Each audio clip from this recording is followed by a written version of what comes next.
and your job is to share the waves. And that's the history of surfing, and that's what the Hawaiians have passed on to us. Face lights up and go, and with such happiness and such joy as they find that energy with the wave. And that is what is the best part of surfing. Not going out and showing everybody how good you are.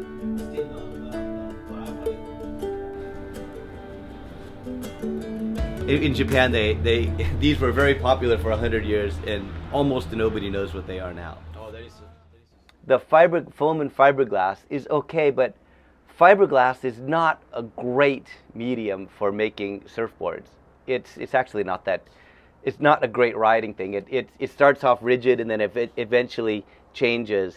And then when you get a ding in a fiberglass board, it's hard to repair it, especially an epoxy board. It's really difficult to repair.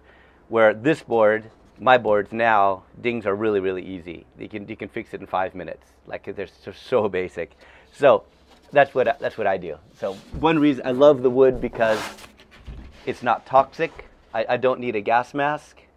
It's just dusty, but I just put oil on this wood and that's it. So there's no fiberglass on my boards.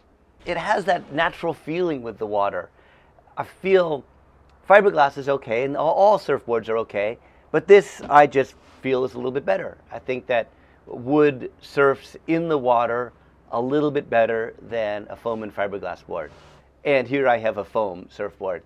But I'm finding that the wood and the foam, that's the best way to make a surfboard, the most durable way. It's the way I'm doing it right now. And so there's new foams out right now that have been recently invented. And you can see that this has a blue foam, this foam, and this foam. And there are 3 different varieties of extruded polystyrene foam. And this is my own board, so this is an experimental board.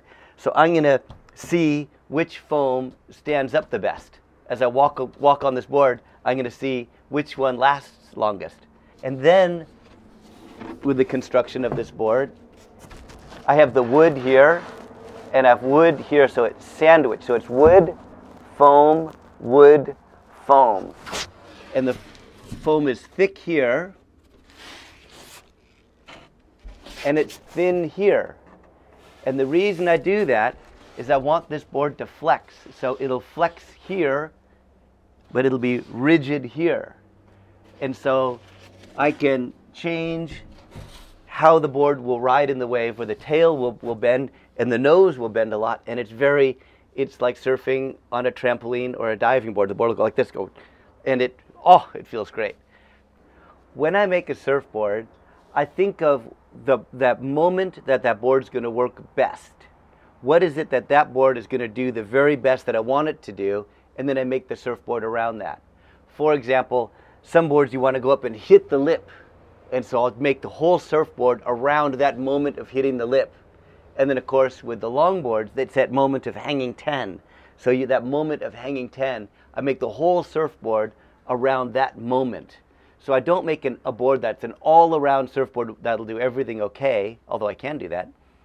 I generally focus my surfboard on one thing. This board is about hanging 10. So the nose here, the nose bends down, and with this concave all the way back to there, this board is made for hanging 10. So this is a hang 10 board, where other boards are another board, and so that's my philosophy.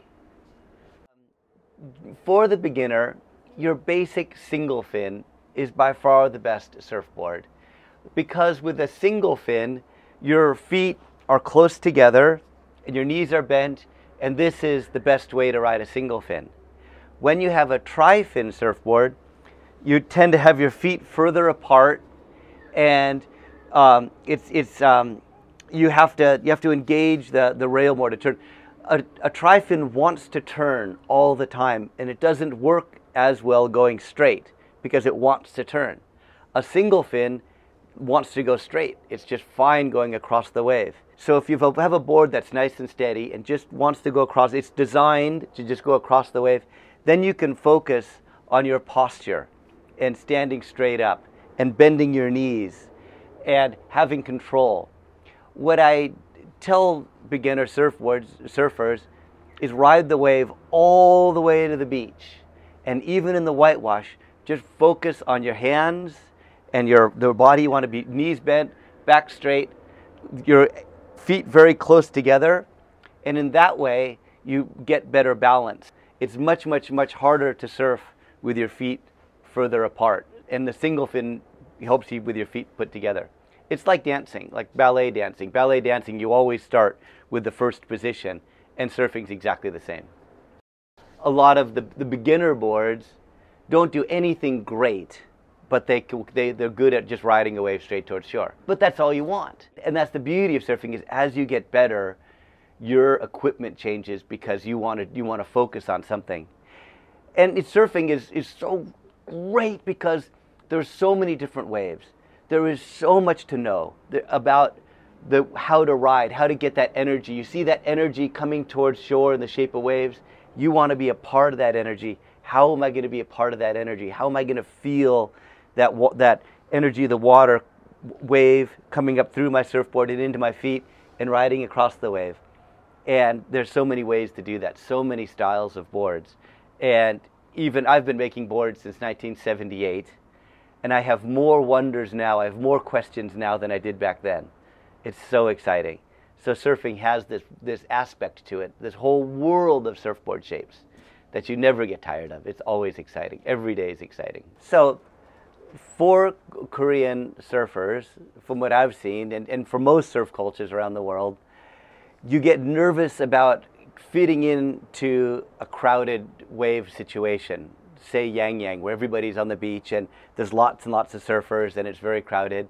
And you're worried that you might not catch a wave, and you're worried you might not have fun. You might get in a crash with somebody. You might get hurt.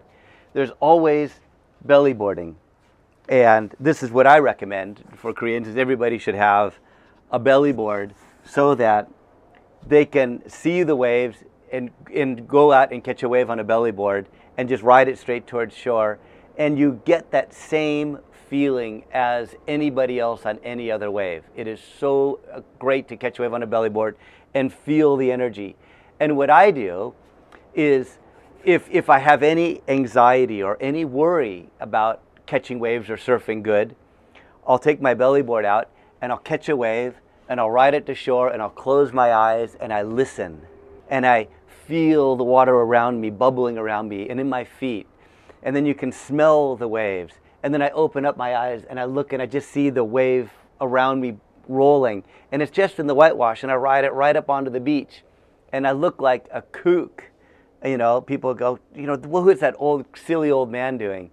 And they don't know that I just had the great surfing experience. And that puts me into the frame of mind where, okay, now I'm happy. I've felt the surf. I feel that stoke.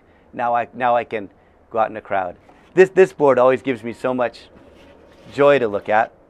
I was in Papua New Guinea, rural place. There's nobody in this area, this little village of Papua New Guinea. There's no electricity. There's no cars. And so this board was made out of a canoe. And you can see it's chopped. It was made by chopping. And I was surfing with these little kids. And I was watching this little boy ride waves on this board, and he would stand on this board and he would surf on this board, and he had so much fun. Like, it was his happiest day surfing this surfboard. And I always think back to myself, so I bought this surfboard off the kid. Well, I traded in my surfboard for this surfboard, and I just think this is a great surfboard. You don't need all that much to have a great time surfing. You can feel the very best part of surfing on the simplest surfboard.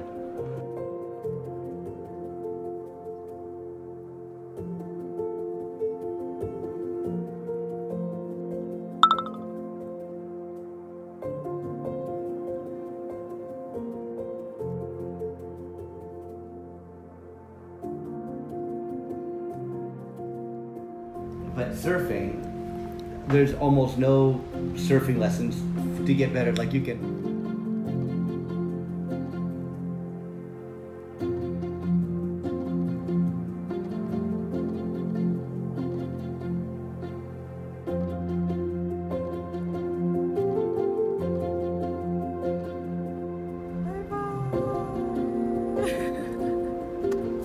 keep surfing. Yeah, keep surfing. Keep surfing. Yeah, they are keep surfing. Yeah. Keep surfing. Yeah.